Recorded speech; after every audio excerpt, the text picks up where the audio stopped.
Environmental Science, Unit 5, Environmental Pollution. Main topic of this chapter are air pollution, water pollution, noise pollution, soil pollution, thermal pollution, nuclear hazards, solid waste management, and different case studies like Ganga Action Plan, Delhi pollution, plastic waste management rules, etc. Air pollution. So air pollution is a situation when considerable amount of gas enter in our environment and thereby pose risk to human life as well as risk to the life of other organisms. So in simple terms, we can say that air pollution is addition of certain substances in concentration that may cause undesirable effect on living organism and environment. Air pollutants are those substances which cause unwanted and undesirable effect on human beings when they enter in atmosphere. So broadly, air pollutants can be divided into two types. Gaseous air pollutants, if they are gaseous in nature, for example, oxides of sulfur like SO2, SO3. Oxides of nitrogen like N2O, that is nitrous oxide, and NO2, nitrogen dioxide. Carbon dioxide and carbon monoxide are also gaseous air pollutant. Air pollutant can also be classified under solid air pollutants. So if substances which cause undesirable effect in human life when they are present in high concentration in air and they are also solid in nature, then we call them as solid air pollutants. For example, dust, soot, aerosol, PM2.5, that means particulate matter below the size of 2.5 micrometer, PM10, that means particulate matter below the size of 10 micrometer. Air pollutants can also be classified into two other categories, primary air pollutant and secondary air pollutant. Now primary air pollutants are those which are directly released from industries like sulfur dioxide, nitrogen dioxide. Secondary air pollutants are those which are formed after reaction in primary air pollutants. For example, when sulfur dioxide and nitrogen dioxides mix with rain, then a new compound is formed which is known as acid rain. Same way, when smoke mixes with fog, then a new compound is formed, that is smog. So the main difference between the two is primary air pollutant is formed directly through the release from industries or vehicle, whereas secondary air pollutants are formed after reaction in the primary air pollutants. Air quality standards have been prescribed by Central Pollution Control Board. Now, air quality standard is calculated based on 8 pollutants, that means particulate matter, ozone, sulfur dioxide, nitrogen dioxide, carbon monoxide, lead and ammonia. So, based on these pollutants, we analyze what is the quality of air. So, according to the index, if the quality is between 0 to 50, then air is considered to be good. If the parameter of air quality index is between the value of 51 to 100, then we consider air to be satisfactory. And if the pollutant load is very high, then air quality index can also reach 401 to 500 limit. And then in that case, the air is categorized as severe. There are two main sources of air pollution, natural sources and anthropogenic sources.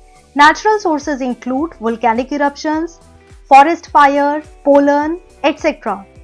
While a major share of air pollutant is because of anthropogenic sources like vehicle, industries, cutting down of trees, etc. Anthropogenic air pollution include vehicular pollution, and from vehicles carbon monoxide, nitrogen oxides and hydrocarbons are released. On other hand, there are different industries like thermal power plant or metallurgical industries which release fly ash and sulfur because they are based on burning of coal. Large amount of air pollutant also exists within our home, and this category is known as indoor air pollution. So for example, the bricks and cement of our houses release radon gas. Burning of fuel wood, which is still practiced in many rural areas, release large amount of carbon monoxide. Cigarette smoking can lead to benzoapyrene. So air pollution can cause severe health impact.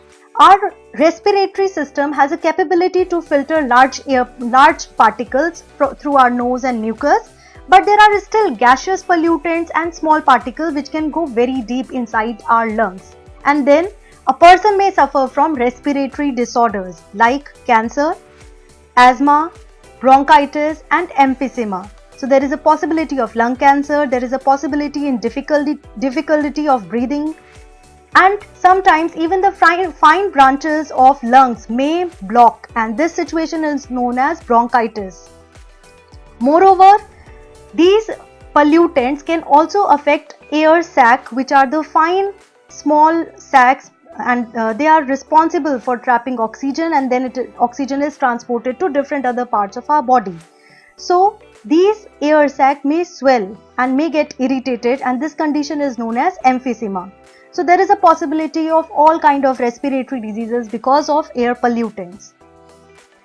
Primarily, we can say that all the gases are contributing towards respiratory diseases. Carbon dioxide is the gas, or we can say carbon dioxide as well as carbon monoxides are those gases which can mix with hemoglobin of our blood and can form carboxyhemoglobin. In such situation, a person may collapse, or sometimes it may also lead to the death of the person. Sulfur dioxide is the gas which is primarily responsible for bronchitis, that means blocking of capillaries of lung. Nitrogen dioxide leads to bronchitis as well as emphysema, that is swelling of air sac. Gases like benzene and formaldehyde can cause DNA mutations and cancer. Not only this, air pollution can also affect plants. Plants also undergo gaseous exchange through very small cells which are known as stomata present in the leaf. And if they are exposed to a high level of pollutant, then there is a chance that these stomata may be worst affected and the gaseous exchange may be disrupted. So, in such scenario, we find number of diseases in plant. For example, chlorosis. Chlorosis is the disease in which leaf lose the chlorophyll pigment and turn yellow in color.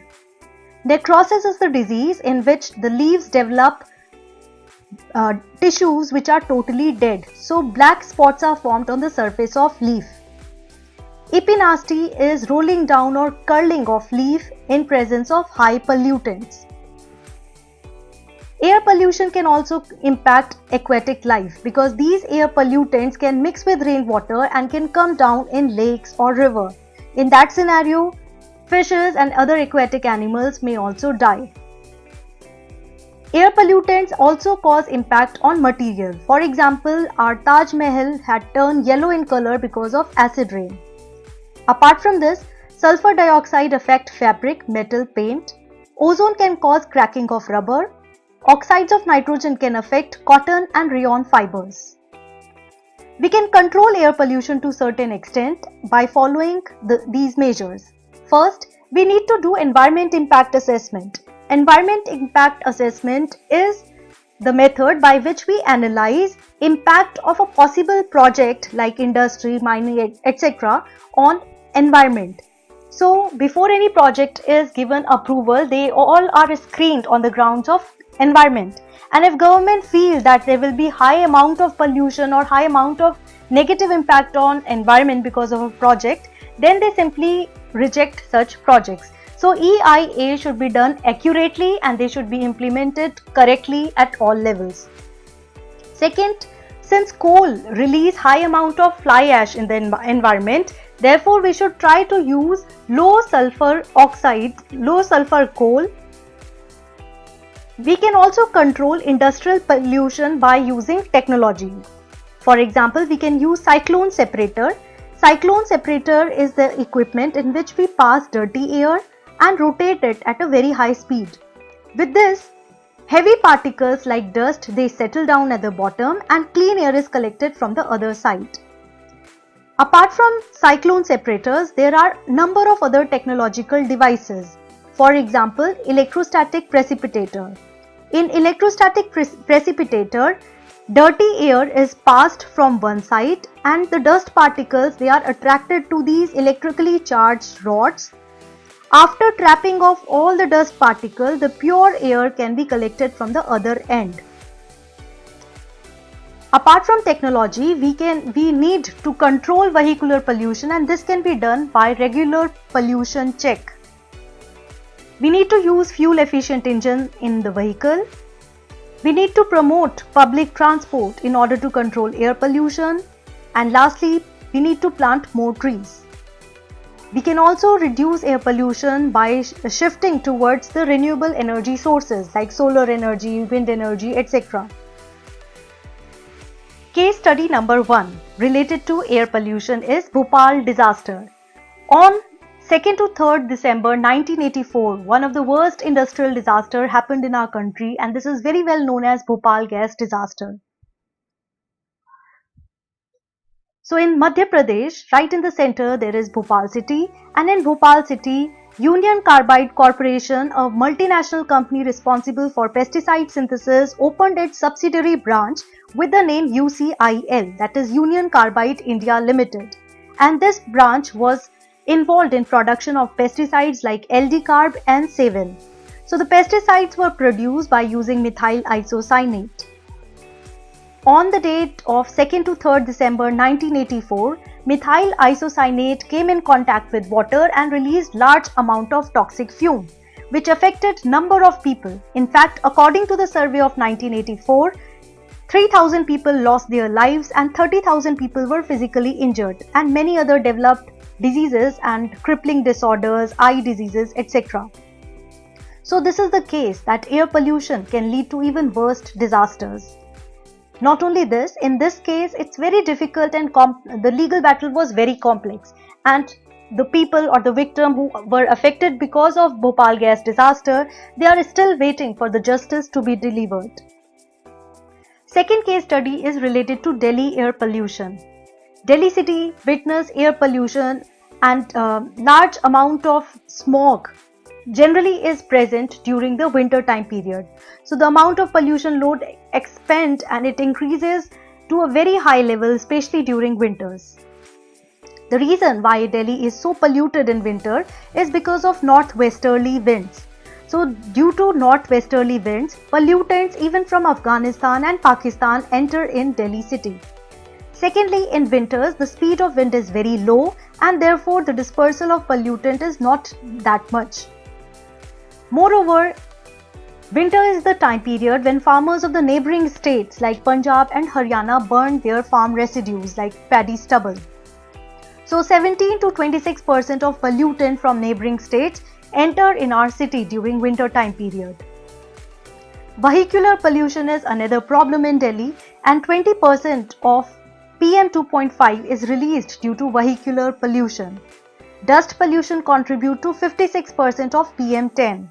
Now these particulate matter below the size of 10 micrometer and particulate matter below the size of 2.5 micrometer are highly dangerous because they can go deep inside our lung and can also travel into our bloodstream, thereby can cause cancer and many other diseases. Delhi become extremely polluted in winter because of the phenomena that is thermal inversion. In the normal condition, it's the warm air which rises up and disperses pollutant during summers. But in winter, the situation is different. In winter, cold air is trapped just very near to us, and this cold air is heavy. It cannot disperse pollutant so easily, and therefore there are more cases of asthma, bronchitis and other respiratory disorders in winter because pollutants are present around us in much more higher concentration due to thermal inversion. We can control pollution of Delhi, and number of steps have been taken in this regard. Firstly, government had imposed ban on firecracker, and nowadays government is also promoting the concept of green cracker. Ban on 10 years of old diesel vehicle have been implemented. Green tax has been imposed on commercial vehicles which enter in our city, Delhi city, from other states, and if those commercial vehicles are based on outdated technology, then they have to pay the fine, which is known as green tax. To control pollution, temporary measures are also taken into consideration. For example, odd even scheme was implemented in 2016. So odd plated vehicles were allowed on odd date and even plated vehicles were allowed on even dates. Second part of this chapter is water pollution. So water pollution is addition of certain substances in water that may alter physical, chemical and biological property of water and may further result in undesirable effect on living organism and environment.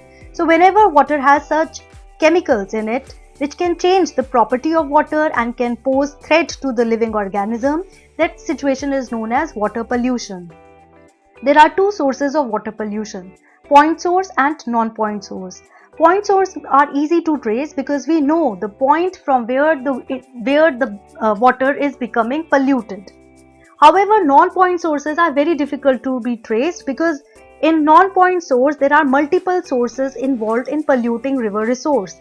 For example, here in this diagram, non-point source is depicted like this, that the water is becoming polluted because of the effluents from home, from cities, from suburban development projects, animal feedstock, cropland, forestry, etc.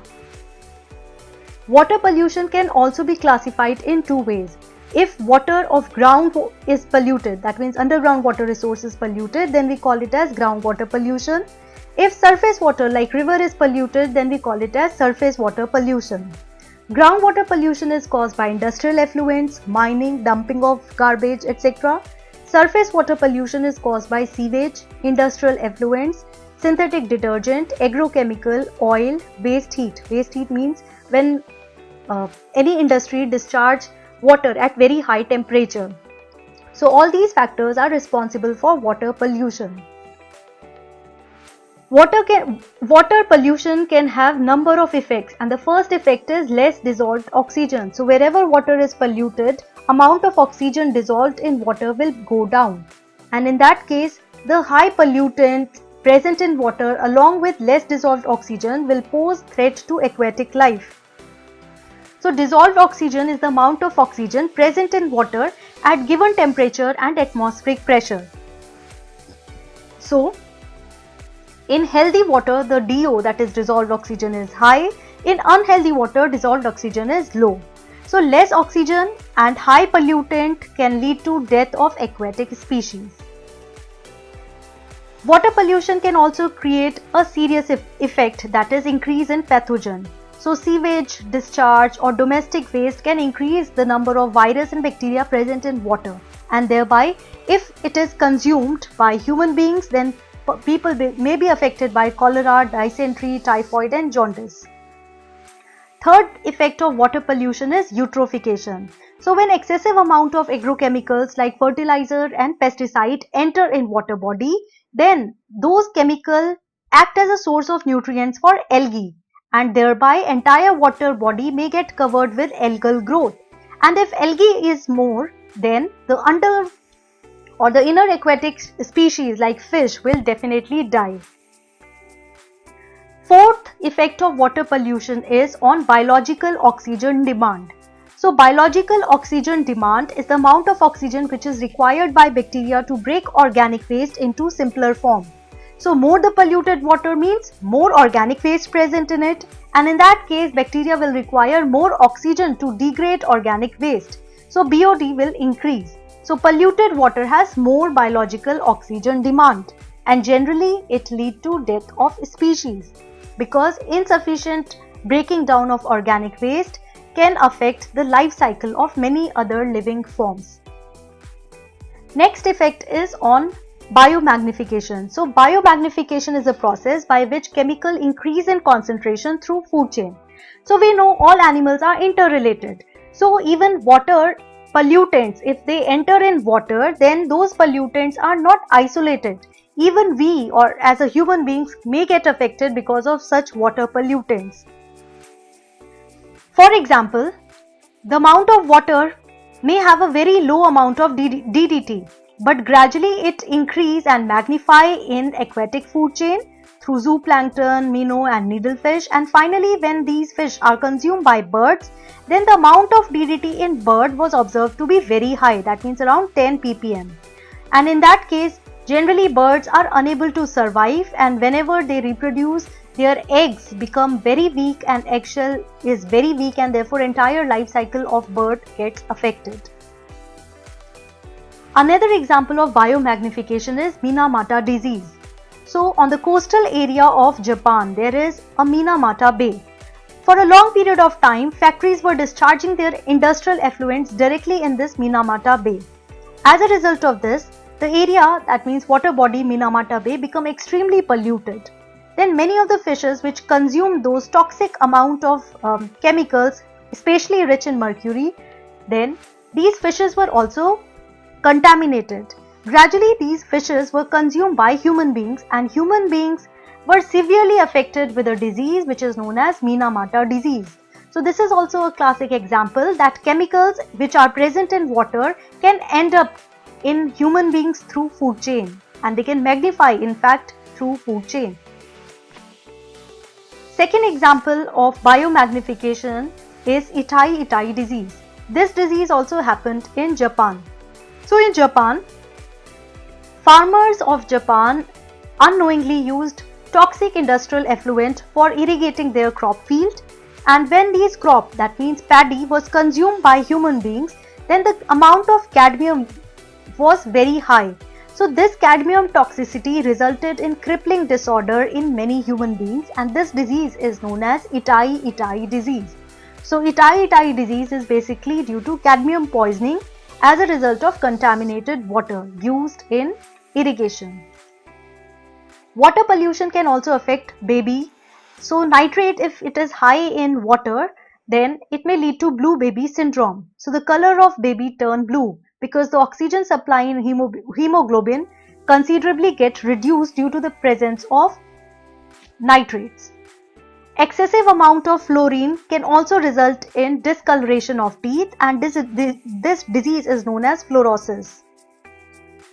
We can control water pollution by using less agrochemicals, by using nitrogen fixing plants instead of fertilizers, by using more and more of biopesticides which are very safe, for example neem extract.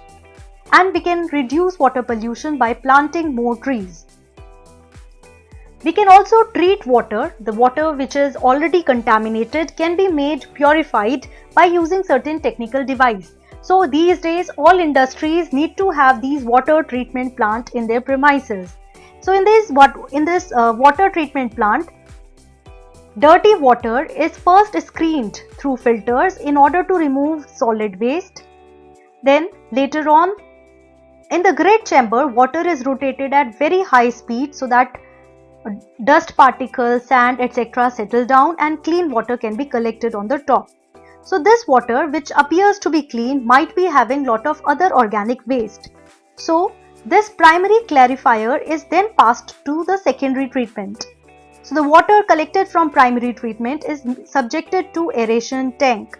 In aeration tank, excessive amount of oxygen is passed through so that bacteria can degrade organic waste and can reduce biological oxygen demand. Later on, after all the organic waste is decomposed by bacteria, then this water is collected as a secondary clarifier. This entire process of secondary treatment is repeated multiple times, and finally the purified water is collected. This water, which is also known as secondary effluent because it has just passed secondary treatment, is then subjected to tertiary treatment.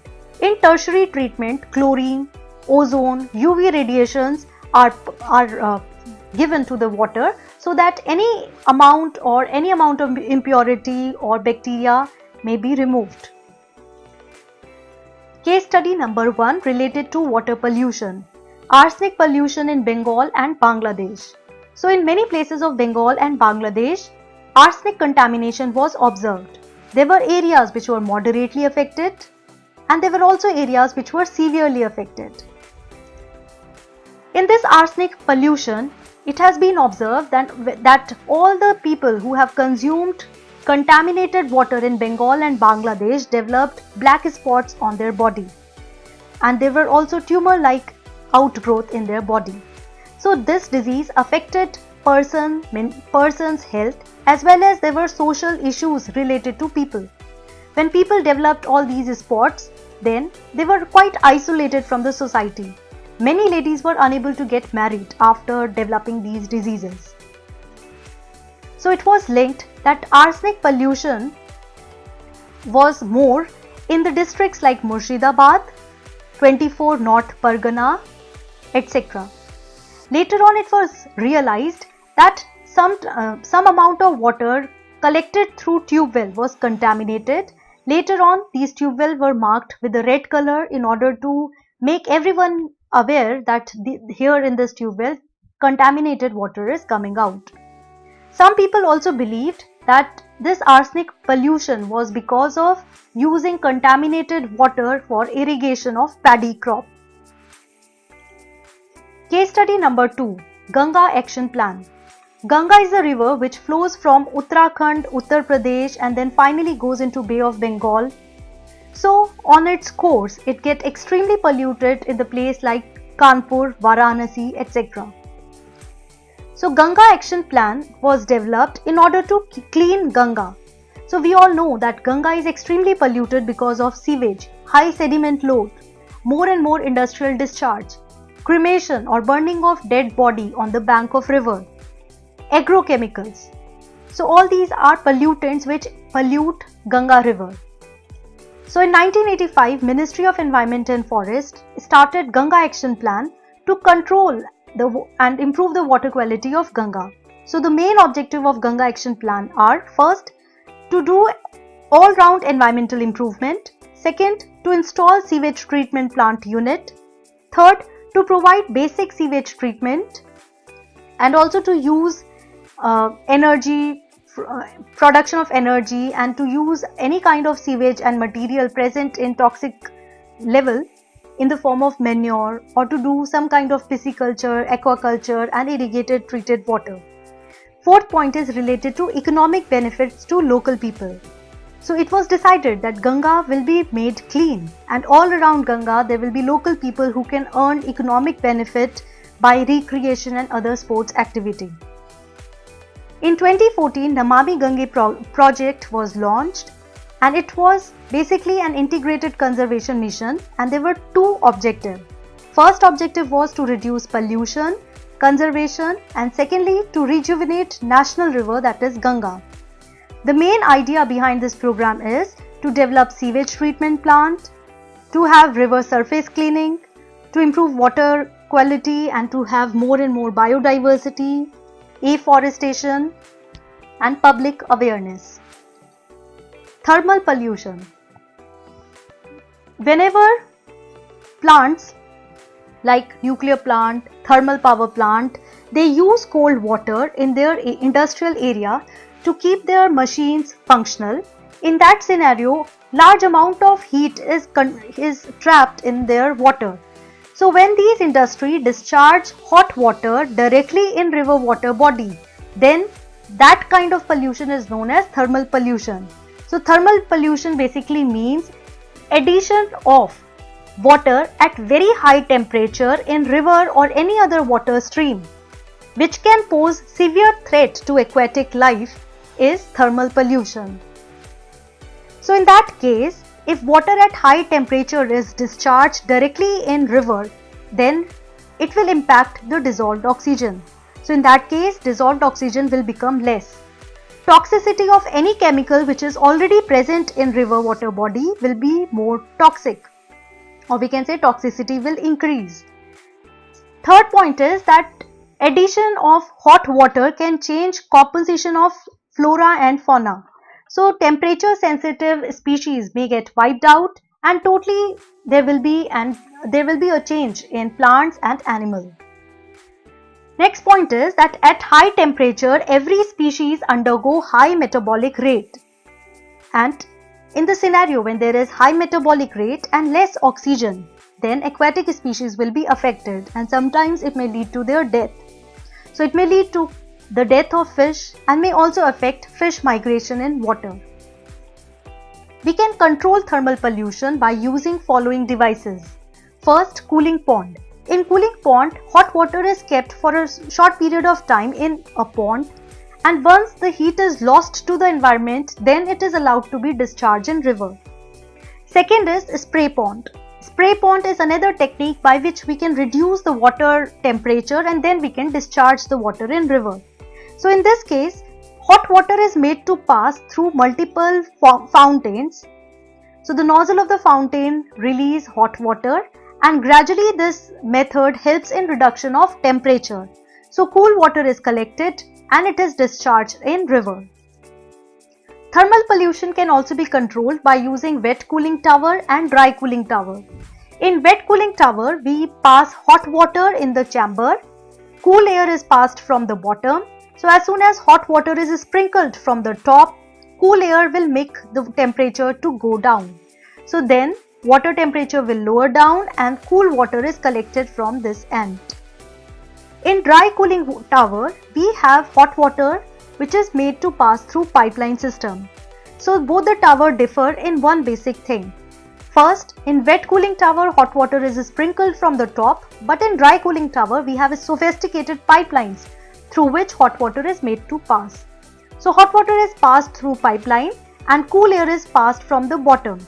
So when cool air strikes these pipelines, then automatically water temperature will go down and thereby cool water is collected from the other end.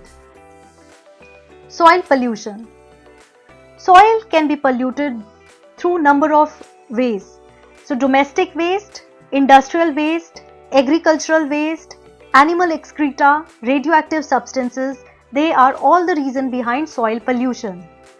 So if soil is polluted, then human health will be affected because our crops definitely grow on the soil, and if soil is polluted, those chemicals will enter into plant and thereby through biomagnification human health may be affected.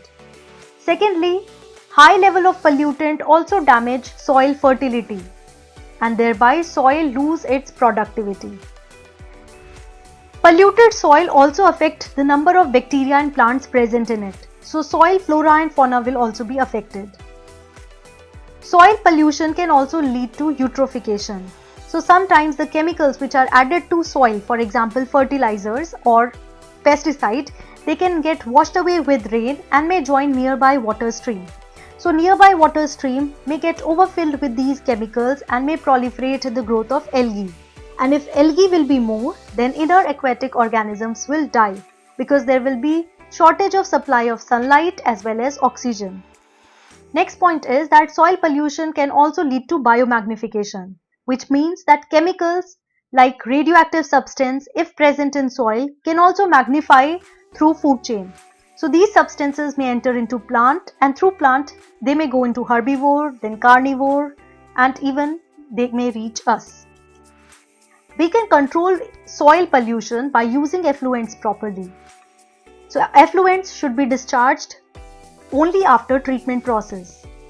Second point is solid waste should be properly collected and disposed of. It should not be thrown anywhere. Third point, from the waste, useful substances should be created. So we should try to avoid dumping of waste as much as possible. Biodegradable waste can definitely be used for compost or biogas manufacturing. Cattle dung should be used for biomethane regeneration. We can also degrade biodegradable substances by using microbes. Noise pollution. So sound is mechanical energy from vibrating source. Unpleasant sound and unwanted sound is known as noise. Sound can be measured in two units. We can measure the frequency of sound by calculating the number of compressions, that means whenever sound waves come close to each other, and rarefactions, when sound waves move apart. So number of these compressions and rarefactions in unit time can be calculated, and this is known as frequency. Unit of frequency is hertz. Sound can also be measured in terms of decibel. Decibel gives us an idea about the loudness. So decibel unit can be calculated by using this parameter, that is sound pressure level formula. In sound pressure level formula, we use logarithmic equation and thereby we calculate the sound pressure by comparing it with a reference pressure. So according to the loudness of sound, that means decibel scale, we can analyze that sound loudness of rustling leaf is very low, just 10 decibel. But on the other hand, if we consider motorcycle, food blender, they emit large amount of sound, around 90 decibel of sound. Moreover, loudness of sound is extremely high when we consider jet plane. Jet planes have loudness of 150 decibel unit. So there is a tolerate unit, which is, or we can say threshold unit of 140 decibel, beyond which a person may lose the ability to hear completely. Sources of noise pollution are, for example, first, mode of transportation. So vehicle, railway, aeroplane all emit large amount of noise. Other sources are industrial operation, construction activities, ceremony or any function, for example, social function, religious function, election campaign, etc. Noise pollution can interfere with communication. A person who is exposed to noise can permanently lose the ability to hear properly. Sometimes this is a temporary hearing disorder. That means for a short time a person is unable to hear, and when the source of sound is removed, then person return back to its normal state. But at times, if a person is exposed to high level of noise for a long period of time, then he or she may lose the ability to hear permanently. Apart from this, high noise pollution can lead to hypertension, insomnia, digestive disorder, behavioral changes, etc. So noise pollution is especially very high during Diwali. Though Diwali is a festival of light, but during Diwali we also notice high level of noise pollution. To control Diwali noise pollution, Rule 89 has been added in Environmental Protection Act of 1986. And according to this rule, manufacture and sale of firecracker which generate noise of more than 125 decibel is strictly prohibited. Second, there is prohibition of burning firecracker in silent zones, for example, hospitals, educational institutes, etc. Plus, firecrackers are allowed to be burned only between 6 pm to 10 pm. Solid waste management.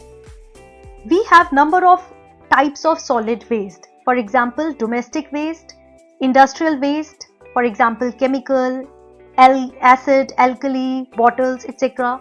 Biomedical waste, for example, syringes, medical pills, etc. Construction waste like debris, stone, dust, etc. Horticulture waste include fruit, vegetable, peel, etc. Radioactive waste, for example, nuclear waste, etc. So there are large number of solid waste, and with increasing human population, this amount of solid waste is increasing day by day. So the effect of solid waste are following. It may lead to unhygienic conditions. It may spoil the beauty of the site. Soil productivity or soil fertility may go down because of dumping of solid waste. These solid waste can sometimes penetrate deep inside underground level and may contaminate groundwater. Hazardous waste, they can mix up with other waste and can generate toxic gases like furan, polychlorinated biphenyl, and these are highly dangerous and can cause cancer. At present, we are using following three methods to treat solid waste: landfill site, composting, incinerator. Landfill sites are especially those places on the outskirts of city where we dump the waste of any city. So the site is quite similar, and in Delhi there are three landfill sites: Okhla, Bhalsawa and Ghazipur. So according to the scientific protocol, these landfill sites should be constructed according to this rule. First, a pit is created deep inside ground. This pit is then lined with a plastic liner or any substance which is impermeable. This is done in order to avoid any leakage to the groundwater. Then the waste is dumped, and this waste, after it is dumped and after the pit is filled, the pit should be covered with the help of sand, stone, gravel, etc. Now it is quite common that these landfill sites release large amount of methane and other gases. So gas recovery systems are also developed in such pits. So this is the actual landfill site protocol, but it is hardly being followed in our country. We already have overfilled landfills areas. Second is composting. Composting is a way by which we can treat biodegradable waste and can convert it into manure.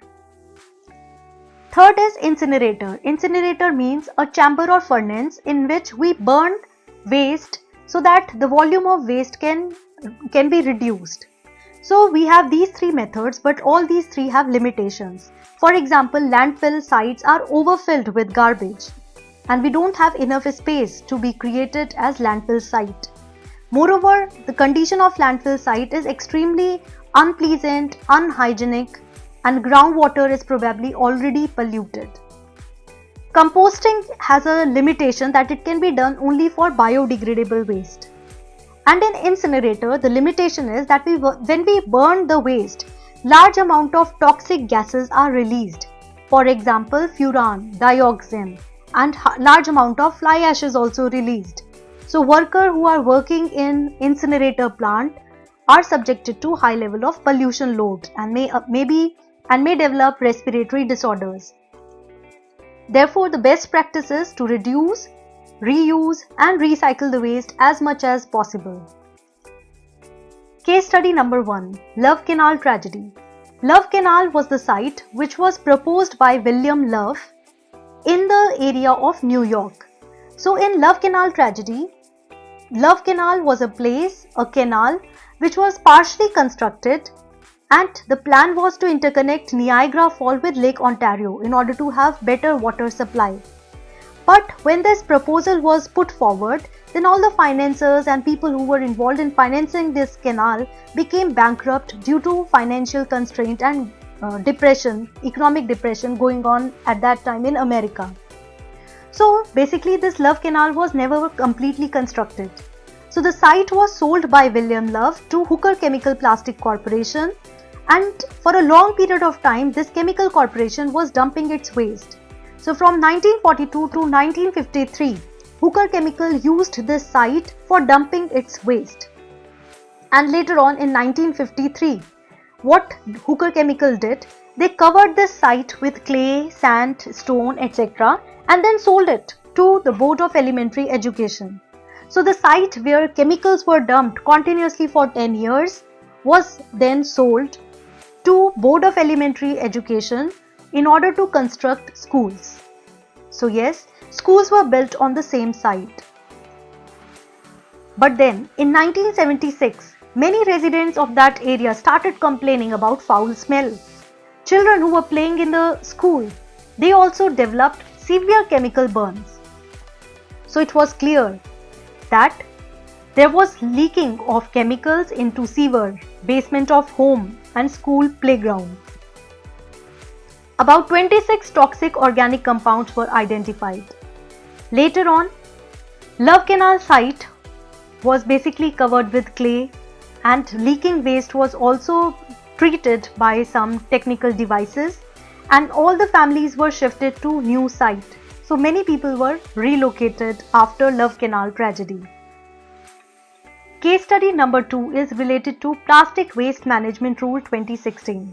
So we all know that large amount of plastic is dumped every day, and plastic is a big problem because it's non-biodegradable in nature. So in 2016, India has implemented this rule which is known as Plastic Waste Management Rule, and according to rule, it is the responsibility of producer to take back plastic. That means any producer, company, CEO, anyone who is manufacturing the product based on plastic has the responsibility to collect it back. In this rule, it has also been mentioned that plastic should be used appropriately, and if possible, it should be used in constructing roads. Moreover, the main emphasis was on phasing out non-recyclable plastic. And under this rule, it was written that shopkeepers who want to sell products by using plastic bag or by giving plastic bag to the customers have to pay the fine, and the fine is around 48,000 per year rupees. So rupees 48,000 per year is given to local body so that shopkeeper can continue providing bags to the customer, and local body use this amount for eco-friendly activities. Nuclear hazards. So radioactive substances are extremely dangerous. So radioactive atoms, they are generally unstable and they break easily, giving lot of energy and also generating certain particles. Apart from this, high amount of radiation is leaked out. So there are three kinds of radiations which are generally seen from the radioactive substances: alpha, beta and gamma. Alpha radiations are not much penetrative, but they can cause skin cancer if they are released in environment. Beta radiations, they have much more penetrative power and they can penetrate deep inside our body. Gamma can penetrate further deep inside our body. So all these three are high energy radiations, out of which alpha can cause skin cancer. Beta and gamma have more penetrative power and thereby can damage our internal organs. So radioactive substances are released from two sources: natural and anthropogenic. Natural means outer space, soil, air, rock, water, and anthropogenic means nuclear power plant, diagnostic kits, laboratories. So radioactive substances have following impact. First, it may lead to genetic damage. That means these radiations, alpha, beta, gamma, they can mutate the genes and chromosome in our DNA, in our cells, and thereby these diseases can be transferred to next generation as well. So when genes are affected, definitely those altered genes will go into the next progeny. Moreover, these radioactive substances can also affect somatically, or they may create somatic damage. So the body cells may be affected. For example, these radiation may lead to severe burn injury, they may lead to miscarriage, eye cataract and cancer. So it is necessary that we establish nuclear power plants at right place, and we need to be very careful while establishing them, and we need to consider long-term and short-term impact. One disaster which is very well known is Fukushima nuclear disaster. So Fukushima nuclear reactor was just on the coastal area. So when earthquake of more than 9 magnitude struck the place, Pacific Ocean, then huge waves in the form of tsunami, they entered Fukushima Daiichi plant. An entire Fukushima plant was filled with water and there was a huge nuclear leak. So we need to be very careful while establishing these nuclear power plants. Second, in case we are using radioactive substance in laboratories, then we need to dispose the waste very carefully. Case study related to nuclear disaster. Chernobyl nuclear tragedy, April 26, 1986. So, in the country that is Ukraine, which was part of Soviet Union, in the year 1986, there was a major nuclear leak in Chernobyl nuclear power plant. So, Chernobyl nuclear power plant was located in Pripyat city, and because of technical error, there was a nuclear disaster on this date, April 26, 1986. It is believed that nuclear rods, that means uranium rods, were not inserted properly between the control rods in the technical device, and thereby due to this technical error, there was huge chain reaction of nuclear fission. Large amount of energy was released out in the environment. So when this happened, then it is believed that amount of radiations were so high that the temperature increased to more than 2000 degrees Celsius. This temperature was so high that immediately it blew the reactor's roof. Not only this, the reactor roof was around 1000 ton steel concrete lid. It was immediately blew off, and further, fuel and radioactive debris. It was so much in the atmosphere that it covered even the countries like Poland, Denmark, Sweden, Norway. So the nuclear fume of Chernobyl reactor covered this entire area, even the countries of Europe. In this tragedy, 31% died on the first day, 239 people were hospitalized on the first day. Iodine 131 was very high in the environment and it was ingested through milk, and thereby children were worst affected. So children developed thyroid cancer. More than 2000 people died later, and people suffered from loss of hair, anemia, etc. Pripyat city residents were evacuated. Around 5 lakh Pripyat city residents were evacuated after this incident, and Chernobyl was declared as exclusion zone. So 30 kilometer area around Chernobyl was declared as Chernobyl exclusion zone. With this, we have completed this chapter. Thank you all of you, and all the best.